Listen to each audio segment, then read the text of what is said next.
नमस्कार, स्वागत है आपका आवाज न्यूज 24 में। आपके साथ मैं हूं सना। आइए करते हैं खबरों की शुरुआत इस खबर के साथ। नहीं चलेगी मोदी तेरी तानाशाही नहीं चलेगी मोदी। महात्मा गांधी अमर रहे महात्मा गांधी। मोदी तेरी तानाशाही नहीं चलेगी। जिला कांग्रेस ने किया धरना प्रदर्शन। कलेक्ट्रेट गार्डन में धरना प्रदर्शन कर किया पुतला दहन। जी हां, प्रदेश कांग्रेस नेतृत्व के आह्वान पर बुधवार को राजसमंद जिला कांग्रेस कमेटी की ओर से कलेक्ट्रेट गार्डन में धरना प्रदर्शन किया गया। इस दौरान केंद्र सरकार की नीतियों के विरोध में कार्यकर्ताओं ने पुतला दहन कर जोरदार नारेबाजी की। प्रदर्शन मनरेगा योजना का नाम बदलने जाने और प्रवर्तन निदेशालय की कार्यवाही के विरोध में आयोजित हुआ। धरने को संबोधित करते हुए जिला कांग्रेस अध्यक्ष हरि सिंह राठौर ने कहा कि केंद्र सरकार योजनाओं से महात्मा गांधी का नाम हटाकर उनकी विचारधारा को मिटाने का प्रयास कर रही है। राठौर ने आरोप लगाया कि केंद्र सरकार विपक्षी नेताओं को दबाने के लिए केंद्रीय एजेंसियों का दुरुपयोग कर रही है। सोनिया गांधी और राहुल गांधी को ईडी के नाम पर लगातार परेशान किया जा रहा है। उन्होंने कहा कि नेशनल हेराल्ड प्रकरण में कांग्रेस नेतृत्व को जबरन फंसाने की कोशिश की जा रही है, जबकि ये मामला पूरी तरह राजनीति से प्रेरित है। इस अवसर पर बड़ी संख्या में कांग्रेस के वरिष्ठ जन पदाधिकारी, महिला कांग्रेस, युवा कांग्रेस और विभिन्न प्रकोष्ठों के कार्यकर्ता मौजूद रहे। समय से जो अनुदान मिलता है रुका हुआ है। आज किसी ने उठाया क्या मुद्दा? हर 2 महीने में या अगले महीने मिलेगा, अगले महीने 7 महीने से गौओं का जो अनुदान मिलता है वो बंद है। और इस तरह से हमारे केलवा की जो गौशाला है, हमने एक दानवीर से लेते लेते हम थक गए।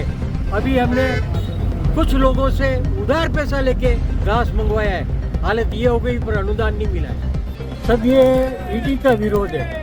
आपने देखा होगा कि पिछले 12 वर्षों से राहुल गांधी जी को नेशनल हेराल्ड केस के मामले में लगातार परेशान किया जा रहा है। कई घंटों तक उनसे पूछताछ हुई है। कोर्ट में पहले भी दर्ज हुए मामले खारिज हुए हैं और कल फिर उन्होंने मुकदमा दर्ज किया कोर्ट में और नए तरीके से पेश होके कोर्ट का समय भी बर्बाद कर रही है। और कल जो पेश हुए थे ईडी के माध्यम से कोर्ट ने भी नकार दिया कि आप बार इसमें कोई तथ्य नहीं है और आप पेश कर रहे हो, ये अच्छी बात नहीं है। उन्होंने रिजेक्ट कर दिया। तो उन्होंने कहा हम हाई कोर्ट तक जाएंगे। इस तरह से सिर्फ परेशान करने की नीयत से वो मुकदमे दर्ज कर रही है और ईडी एक खिलौना बन गई है।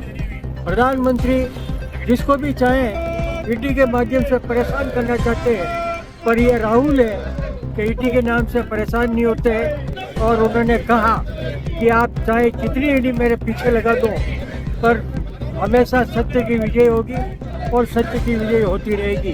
कल भी आपने देखा कि प्रियंका जी ने भी कहा था कि जब मुकदमा खारिज हुआ ईडी का, तो कहा कि सत्य में जयते, आखिर सत्य की विजय। हम इसीलिए विरोध कर रहे हैं कि बार परेशान करने की वजह से आप मुकदमे दर्ज कर रहे हैं और ईडी का दुरुपयोग करके राहुल जी को परेशान कर रहे हैं। मनरेगा को लेकर भी प्रदर्शन कर रही है।